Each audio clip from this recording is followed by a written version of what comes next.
Well, it's getting late and I'm about to go to bed. And I was thinking about something this evening. I was looking at this pencil and I was thinking about existence. What does it mean when something exists? Look at this pencil and you ask yourself, does this pencil exist? Obviously you're going to say, yeah, of course it exists. I can touch it, I can, masturbate with it, whatever, it's there, it exists. Now, what does it mean to exist? What does the word exist mean? You think about this carefully. What does it mean to say that something exists? Well, it's there, but has this pencil always existed? I mean, in a way, you can say that before the stuff was put together, this wood they chopped off a tree, this little black thing, I think it's, carbon or whatever, they stuff like they put in trains, like they burn and they throw it like in the combustion engine so that you have the steam and train, so this stuff, they have some metal, they probably mine it somewhere. And the gum, I think it's made of petroleum, it's like in the stuff in Arab countries. So all this was put together, but before it was harnessed and assembled, this pencil, did it exist? Well, everything that you see here, every piece of matter that composes this pencil has existed before the pencil itself existed. So when the pencil began to exist, and it still exists now, nothing was created. Something has started to exist that didn't exist before. But all that happened was a change in the composition of all these things getting together and forming something else. And thus a new entity was created. So the new thing that exists has always existed separately, and it just came together to form something that we recognize and that we give a name to, a pencil. So what actually does exist is not just the pencil itself, it is a definition in your brain of what a pencil is. A concept that you have within you that exists in your brain as a certain form of matter that can be read by your consciousness, the same way a computer reads little stuff from a CD with a laser that you can't understand with just looking at the back of the CD. So this exists, and when your eyes and your senses see the pencil and the image comes into your consciousness and you associate it with this concept that you have of the pencil, and you see this as a pencil, what exists is an outside manifestation of a concept that exists within you, because this outside manifestation is something that is ever changing. Now we see time slowly, but millions of years have passed, millions of years are going to continue to pass. This thing exists for a little while. This pencil is like that in the shape of a pencil for a little while, but it wasn't always like that, and eventually all of this will be separated again, and there will be nothing left that we'll be able to recognize as a pencil. Now, existing doesn't just mean that something can be touched, that something has a physical existence. And the best way to visualize this is to think about the past. Now think about a guy who lived several thousand years ago. A guy who's really lived a long time ago.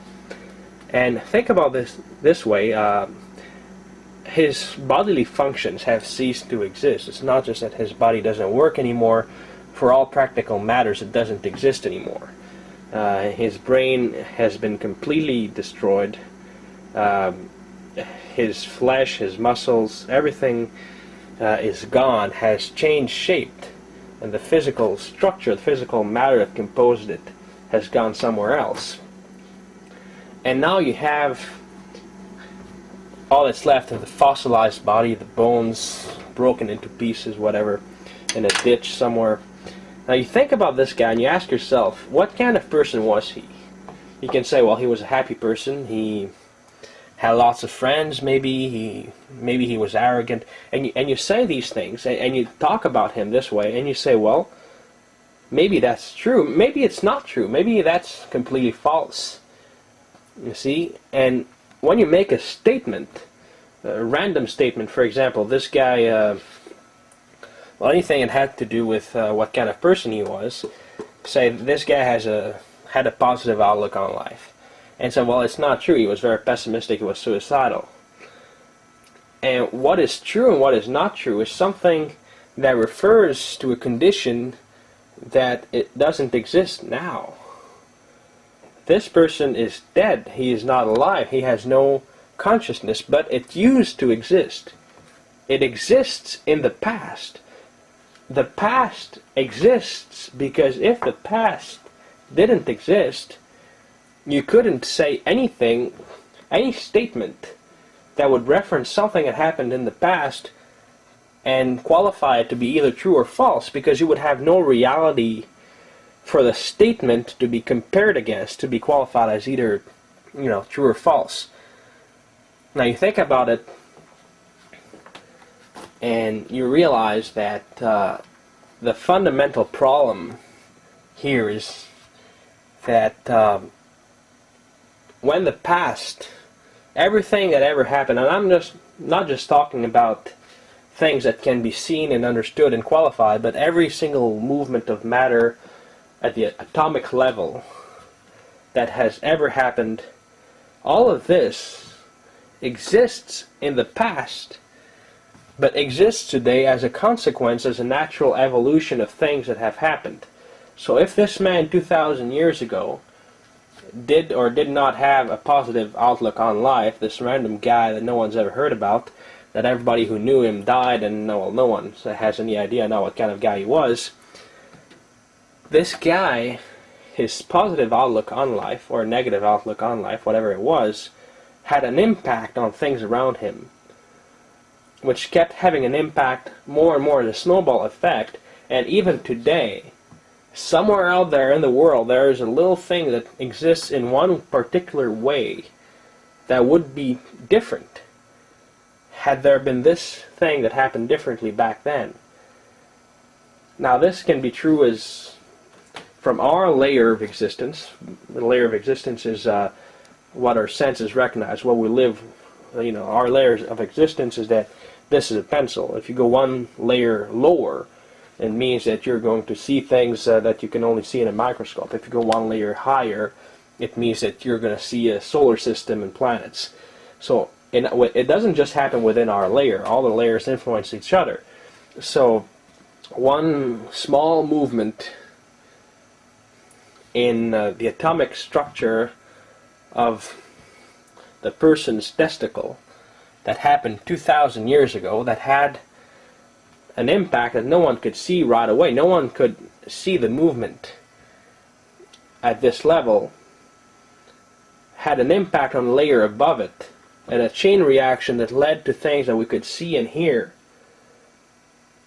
that still have an existence today. But beyond that, when you're referring to the past, you're referring on an interpersonal level to things that used to happen. So you're referring to a memory. Because if you were only referring to what really did happen, then reality wouldn't be appreciable. It would be impossible to qualify your statements. Now, existence is not something that has any presence, for lack of a better word, in reality, in nature. Existence is not something that exists in nature. I know that sounds kind of strange, but what I mean by that is that existence, whether something is or is not, is just a tool of language. It's a tool to understand and appreciate reality. It's not something that actually exists in reality. It's just a map It's something that we use to understand things. So we say this is a pencil. We say this as a reality that we have constructed, an intersubjective reality, in a world that is made up of our common understanding, our common social qualifications that we have fabricated to make things easier to understand. We say this is a pencil. And the mistake that we make when we're trying to understand the world is that we confuse the tools that we have to understand reality with reality itself. And we fail to understand that there are two completely different things. And unless we can make this cut, this distinction between reality and how we represent and understand reality itself, then we'll be stuck in a never-ending spiral of frustration and deception. Now, to be more intelligent here, the best thing you can do about this sort of idea is simply just not give a shit. Because, to be honest, it doesn't matter. Who the fuck cares about this sort of thing, for crying out loud? It doesn't change a damn thing, so just stop worrying about that. That's the kind of thing that, would be appropriate for some kind of alien in a space shuttle or whatever, jumping, walking around the Earth, whatever, and looking at humans in a telescope and saying, well, those guys, they see reality. It's useless. Serves nothing. So just stop thinking about that, alright? I'm going to go sleep now. It's 10 p.m. It's extremely late. I have to get up tomorrow morning. Alright, good night, guys.